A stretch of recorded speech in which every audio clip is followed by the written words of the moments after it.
ឲ្យខ្ញុំទៅចាត់ការលីពូឲ្យដឹងដៃខ្ញុំម្ដងឲ្យទី3លីពូគេពិតជាខ្លាំងទុកឲ្យបងចេញទៅគេឈ្មោះលោកមេតបលីពូខ្ញុំល្បីជាយូរមកហើយគេតែងថាលីពូក្នុងវងមនុស្សដូចទន្សាយក្នុងវងសេះរួមទាំងលពេងស្វែងមេធារបស់លោកមេតបអាចទុកថាលើលោកគ្មានគូប្រៀបតែម្ដងបបលីពូក្លាហានតែគ្មានសច្ចធម៌នេះ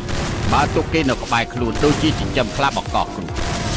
ប្រយ័ត្នត្រូវវាខាប់វិញត្រូវបងទី2និយាយត្រូវលីពូមានចំណុចមួយល្អតែប៉ុណ្ណោះគឺរូបរាងសង្ខារស្រីស្រឡាញ់ក្រៅពីនេះអ្វីក៏គ្មានដែរ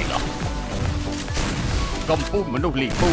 កំពូលតែស្ដាយក្រហមនេះគឺជាទីត្រឹមរូបទាំងលោកពេកស្វែងមេធានៅក្នុងដៃលោកអាចទុកថាលើលោកគ្មានគូប្រៀបត្រូវ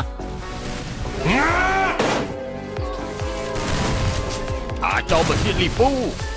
មិនក៏វាដើមធំដល់ថ្នាក់វ័យប្រហារយានជើរបស់យើងបើអញ្ចឹងលោកស្គាល់សេះនេះទេ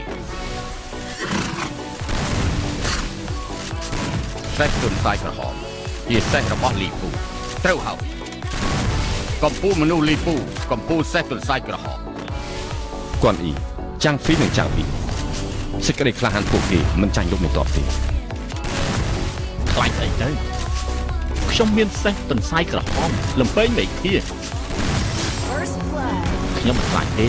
លើលោកនេះ